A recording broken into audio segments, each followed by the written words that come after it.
घर भी मंदिर बन सकता है, और मन गंदा है तो बढ़िया बढ़िया घर भी कबाड़खाना बन जाता है, शमशान घाट बन जाता है। इसलिए मैंने कहा सजगता, सावधानी रखना। सदगुरु कबीर ने हमारे जीवन को पाखंड से मुक्त किया, अंधविश्वास से मुक्त करने का प्रयास किया, लेकिन हम अंधविश्वास में पड़े हुए हैं, पाखंड में पड़े हुए हैं। और पाखंड इतना भयंकर है कि हम अपने जीवन को भी निरंतर भ्रम में डाले डाले चले चले जाते हैं, और वही चीजें हम अपने बच्चों में ट्रांसफर कर देते हैं। हम तो भ्रम में जीते ही हैं, हम तो अज्ञानता में जीते ही हैं, हम अपने बच्चों में भी वही चीजें डाल देते हैं। हम कभी जाग नहीं पाते, हम सचेत नहीं हो पाते। तो बहुत आवश्यक है कि ऐसे विचारों को सुनकर हम सब जागें, क्योंकि सदगुरु कबीर ऐसे महानतम संत हम सबके जीवन में समझो आज भी मौजूद है। शरीर उनका भले नहीं है, ज्ञान रूप में सबके हृदय में। जरूरत है उन्हें समझने की, जरूरत है उन पर चलने की। जब चलेंगे तभी तो लाभ करेगा। अब जैसे अभी सबको भूख लगी है, हमारे आयोजक व्यवस्था किए हैं भोजन का, सबके सामने बढ़िया पत्तल में भोजन लगा दिया जाए और कहा जाए कि नहीं खाना नहीं है, सिर्फ देख के पेट भर लेना है, तो कितने लोग का पेट भर जाएगा? देख के पेट भरेगा। प्यास लगी है, पानी को कंठ में उतारा ना जाए तो कितने लोग की प्यास बुझेगी? भोजन ग्रहण करेंगे तभी भूख मिटेगी, पानी ग्रहण करेंगे तब प्यास मिटेगी।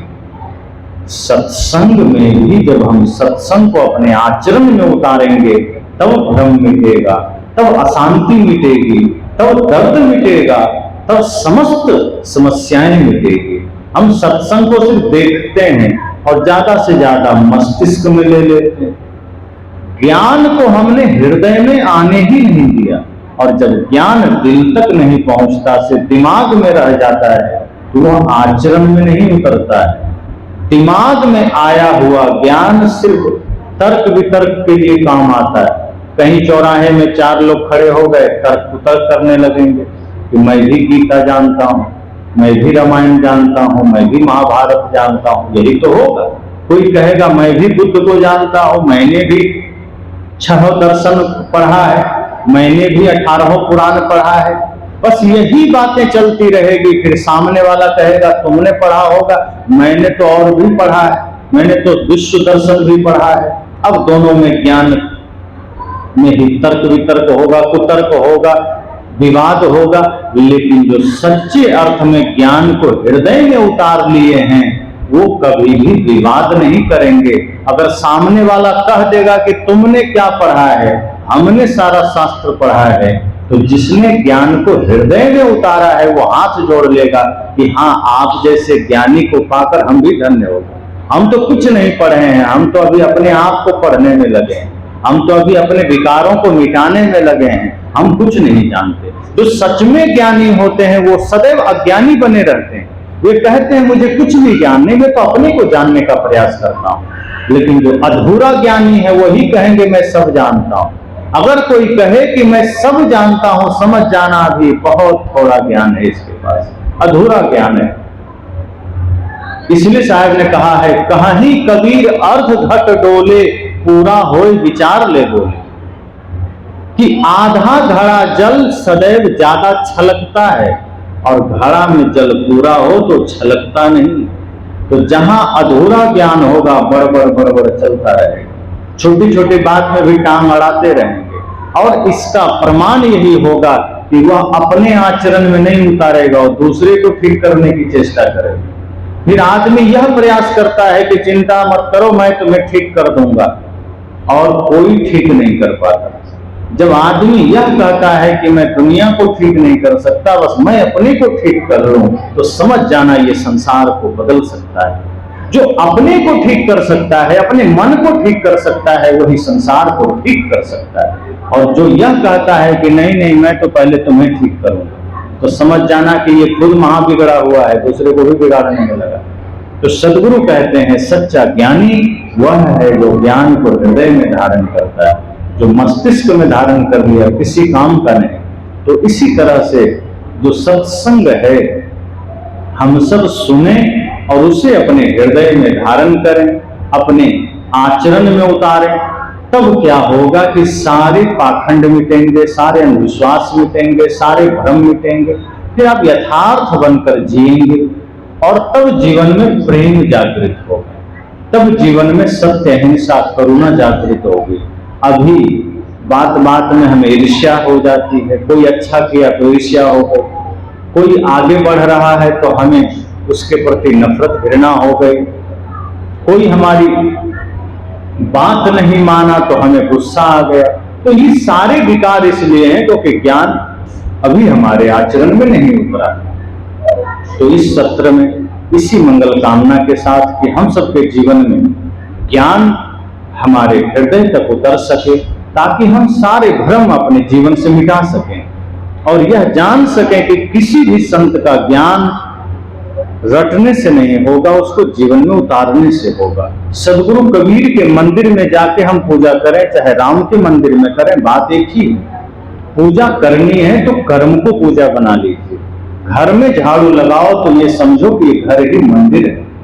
अपने शरीर की सफाई करो तो ये सोचो कि ये परमात्मा का मंदिर है। अपने आंगन की सफाई करो, सड़क में झाड़ू लगाओ तो ये समझो कि यही मंदिर का आंगन है। और जब इतनी पवित्र भावना आ जाएगी तो सदगुरु कहते हैं फिर आप पूजा कर रहे हैं, फिर पूजा से कब आप अलग। फिर सुबह 1 घंटे की कौन कहे, आपका तो 24 घंटे पूजा हो रही है। आप दुकान पर हैं तब भी पूजा है, घर में हैं तब भी पूजा है, बिजनेस में है तब भी पूजा है, खेत में है तब भी पूजा है। और यदि ऐसा नहीं हो पाता है, इसका मतलब अभी हमने संतों की वाणियों को जीवन में जगह ही नहीं दिया। तो आपका कर्म पूजा बन सके और बिना कर्म के कुछ मिलेगा नहीं, यह भी बोध हो जाना चाहिए कि अंगूठियां पहनने से कुछ नहीं होता। माताएं तो खूब अंगूठियां पहनती हैं, हालांकि माताएं ग्रह कब्जा करने के लिए नहीं पहनती, वो सुंदरता के लिए पहनती। जबकि संतों ने कहा है नाखून बढ़ाना और अंगूठियां पहनना यह सुंदरता की निशानी नहीं है। इसलिए जो माताएं अंगूठियां पहनते हैं और नाखून को भालू की तरह बढ़ा रखे हैं, वो सजग हो जाइए, यह आपकी सुंदरता की निशानी नहीं है। यह सिर्फ कृत्रिम सौंदर्य है जो क्षणिक है। आपके हाथों की सुंदरता आपके द्वारा किया गया निस्वार्थ सेवा से है, दान से है। अगर आपने अपने नाखून को साफ रखते हुए, अंगुलियों को साफ रखते हुए, किसी अंगूठी के बिना और पवित्र मन से हाथों से आप सास ससुर, गुरु, माता पिता, अन्य जरूरतमंद की सेवा करते हैं, तो ये हाथ इतने सुंदर हो जाएंगे कि इसकी चर्चा आपके न रहने पर भी होती रहेगी। और जो बाहरी सुंदरता हम लेकर आते हैं, ये सब तो क्षणिक होता है। अब जैसे आजकल जगह जगह ब्यूटी पार्लर बने, जेंट्स के लिए भी, लेडीज के लिए भी, मतलब पुरुष महिला दोनों के लिए। तो पुरुष भी आजकल ब्यूटी पार्लर में जाते हैं और महिलाएं तो जाती ही जाती हैं। और उस ब्यूटी पार्लर में जाकर के हम क्या करते हैं, शरीर को, चेहरे को थोड़ी देर के लिए हम डेकोरेट करवा लेते हैं, सौंदर्य प्रसाधन लगा करके सुंदर दिखने का प्रयास करते हैं। लेकिन जरा सोचना, वो सुंदरता कितने दिन के लिए। एक बार अगर कोई ब्यूटी पार्लर में चले गए तो वो सुंदरता आधे घंटे, 2 घंटे, 3 घंटे के लिए होगी, उसके बाद वो सुंदरता खो जाएगी। लेकिन यदि आपने ज्ञान की सुंदरता को धारण किया है, आपने कर्म की सुंदरता को धारण किया है, आपने अपने जीवन में आचरण की सुंदरता को धारण किया है, तो ध्यान रखना वो कभी मिट नहीं सकता है, वो सदा सदा आपके साथ रहेगा। शरीर को सुंदर बना लोगे तो आज इसी काल में मिट जाएगा, लेकिन आपने अपने कर्म को सुंदर बना लिया तो किसी काल में मिटेगा नहीं। आज बहुत से हीरो हीरोइन हैं, उनकी सुंदरता की चर्चा होती है, लेकिन कितने दिन तक, 2 साल, 5 साल। लेकिन मीराबाई, माता शबरी, माता सीता, मदालसा, लक्ष्मीबाई, इन्होंने अपने कर्म को सुंदर बनाया, अपने आचरण को सुंदर बनाया, और आज भी इनकी सुंदरता की चर्चा होती है कि माता सीता का आचरण सुंदर था, उनका कर्म सुंदर था, माता शबरी का कर्म सुंदर था, क्योंकि उन्होंने अपने कर्म को सुंदर बनाया। आज जो बाहरी सौंदर्य प्रसाधन में हम पढ़ करके अपने जीवन को सजाने में लगे हैं, वो सजावटें छोटी सी बात है। आप सजा लोगे थोड़ी देर के लिए, मान लीजिए आपने सजा लिया, लेकिन उसका परिणाम क्या मिला, उसका लाभ क्या मिला? कोई विशेष लाभ नहीं। आपको प्रकृति ने जो सौंदर्य दिया है उस पर भरोसा रखिए और अपने कर्म को खूबसूरत बनाइए। आज आप देखिए ब्यूटी पार्लर में या अन्य जगह में नाखून भी रंगे जाते हैं, पैर रंगे जाते हैं, चलो एक बार समझ में आती है बात, लेकिन होठ क्यों रंगे जाते हैं ये मैं समझ नहीं पाता हूं। अब जैसे खिड़की है, चौखट है, उसमें जंग लगता है तो उसमें पेंट किया जाता है। इसमें कौन सा जंग लग रहा है भाई कि जिसमें पेंट किया जाए? होठों की सुंदरता है मीठा बोलने में, सत्य बोलने में, उचित बोलने में। अब हम मुंह से कड़वा बोलें, मुंह से झूठ बोलें और होठ रंगा हो तो क्या होगा? फिर वो सुंदरता काम की नहीं है। सदगुरु कहते हैं माताओं जाग जाओ, अपने जीवन में कर्म की सुंदरता को धारण करो। आपके जीवन के लिए सबसे बड़ा गहना, सबसे बड़ा आभूषण, सबसे बड़ा सौंदर्य आपका शील है, आपका प्रेम है, आपकी भक्ति है। जिस नारी ने अपने जीवन में शील धारण कर लिया, मीठे वचन धारण कर लिए, शुभ वचन धारण कर लिए, पवित्र कर्म धारण कर लिए, समझ लेना उससे ज्यादा सुंदर कोई और नहीं। तो ये जो कुछ चीजें चल रही है, इन चीजों को हमारे संतों ने कहा कि आप बाहरी सौंदर्य के चक्कर में न पड़ जाना। ये तो छोटी छोटी चीजें हैं, कर लो तो ठीक, ना करो तो ठीक, और ना करो तो ज्यादा अच्छा है। आजकल जितने सौंदर्य प्रसाधन बनते हैं सब जानवरों से बनते हैं।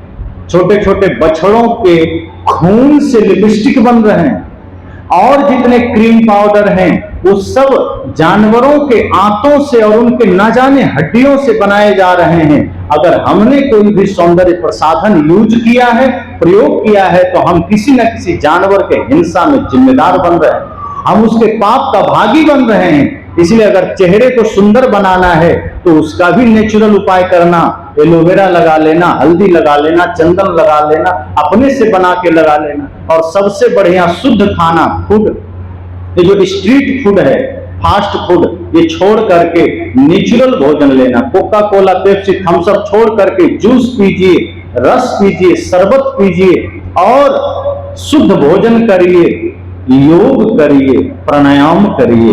अगर इतना आपने किया, आपको कोई सौंदर्य प्रसाधन लगाने की जरूरत नहीं पड़ेगी। अगर आपने नेचुरल भोजन लिया है, अगर आपने योग प्राणायाम किया है, तो आपके जीवन में तमाम प्रकार की समस्याएं मिट जाएगी। देखिए हमारे साहब जी बैठे हैं, आयुर्वेद और बढ़िया डॉक्टर हैं। आज हमारा भी इन्होंने जांच किया। लंबे समय से कार्यक्रम में रहने के कारण कुछ असावधानियां हमसे भी हो गई। हालांकि 14-15 वर्ष हो गए, अंग्रेजी दवा में खाया भी नहीं, लेकिन लगातार कार्यक्रम करने के कारण कुछ चीजें छूट जाने से, साहब बता रहे थे हमारे शरीर में भी थोड़ा कोलेस्ट्रॉल बढ़ गया है, कुछ फैट बढ़ गया है। अब जैसे ही जानकारी मिली है मैं लग जाऊंगा, इस नेचुरल तरीके से मैं ठीक कर लूंगा। मैं लगातार जब कार्यक्रम में कम दे रहा था तो प्रतिदिन मैं सारे नियम फॉलो करता था। सुबह उठ करके 1-2 घंटे योग प्राणायाम करना, आहार में तो संयम है ही, लेकिन यात्रा के वजह से और जगह जगह के भोजन, जगह जगह अन्य चीजें, अब कहीं गए रिफाइन तेल मिल गया, कहीं कोई घी मिल गया, कुछ और मिल गया, पानी अलग हो गया, इस वजह से कुछ असर हो गए। लेकिन अगर हमें पता चल गया कि शरीर साधन है, अगर शरीर को हम सही नहीं रखेंगे तो साधना कैसे करेंगे? जैसे गाड़ी है, गाड़ी से हम यात्रा करते हैं, अगर गाड़ी में चक्कर पंचर हो जाए या मोबिल खराब हो जाए या उसमें फिल्टर खराब हो जाए, जो छोटी छोटी चीजें हैं, तो आप क्या करेंगे? उस हालत में गाड़ी चलाएंगे? आप पहले गैरेज जाएंगे कि 2 घंटा देर से पहुंचेंगे, लेकिन पहले ठीक कर दो। क्यों? क्योंकि रास्ते में खराब हो गया तो क्या करेंगे? शरीर तो आपका साधन है भवसागर से पार होने का। सोचो अगर पहले ही ये खराब हो जाए, बीमार हो जाए, तो आपकी सारी शक्ति शरीर में लग जाएगी, फिर आपका सारा ध्यान शरीर में लग जाएगा, फिर आप जो कमाएंगे उससे आधा आप दवाई लेकर के सिरहाने में रखे रहेंगे। आज हर आदमी का सिरहाना मेडिकल हॉल बना हुआ है, जहां देखो वहीं अंग्रेजी दवा भरी पड़ी है और आदमी खा रहा है, काम भी कर रहा है, खा भी रहा है, कदम कदम पर दर्द की दवा, बीपी की दवा, शुगर की दवा, तमाम प्रकार की दवाएं खाए चले जा रहे हैं। इसलिए आप सौभाग्यशाली हैं जो ऐसे संत आपके बीच में हैं जो इतना बढ़िया आपको संदेश देते हैं। इनके बताए मार्ग पर चलिए, योग आयुर्वेद को फॉलो करिए। तो मैंने कहा शरीर को नेचुरल तरीके से संभालिए, ये साधन है। अगर आपने प्राकृतिक आहार लिया और चेहरे पर भी अगर आपने एलोवेरा, हल्दी, चंदन आदि आपने लगाया, बेसन मट्ठा आपने लगाया, उससे ज्यादा सौंदर्य धरती का कोई क्रीम नहीं दे सकता है, बल्कि वो तो आपको त्वचा का रोग दे देता है। और तमाम मैंने कहा भी सौंदर्य प्रसाधन जानवरों के शरीर से बनते हैं, तो क्यों हिंसा में सहयोगी बनना, क्यों पाप में कारण बनना। अगर आप सुन रहे हैं सजग हो जाइए कि नहीं, आज से अभी से हमें नेचुरल जीवन जीना है, प्राकृतिक जीवन जीना है। प्रकृति ने शरीर दिया है, अगर प्रकृति के निकट हम हो जाएंगे शरीर स्वस्थ हो जाएगा। अगर हमें 70, 80, 100 वर्ष जीना है, स्वस्थ जीना है, अगर स्वस्थ जिएंगे उतना ही हम संसार के काम आ सकेंगे। अगर रोगी बनकर जिएंगे तो संसार हमारे लिए सहयोग करता रहेगा, हम अपना काम करते रहेंगे, हम दूसरे का काम तो कर नहीं पाएंगे। परिवार भी हमारी सेवा में लगा रहेगा, हम भी अपनी सेवा में लगे रहेंगे। तो ये सारी बातें हैं, बहुत विचार करने की बात है, मनन करने की बात है। इस पर आप सभी विचार करें, मनन करें और चिंतन करके अपने जीवन में उतारें। मैं मंगल कामना करता हूं कि आपके जीवन में सदा स्वास्थ्य बना रहे, समृद्धि बनी रहे और सद्गुरु कबीर जैसे महान संतों का यथार्थ ज्ञान आपके आचरण में जुड़ा रहे। अभी इन्हीं बातों के साथ वाणी को विराम देता हूं।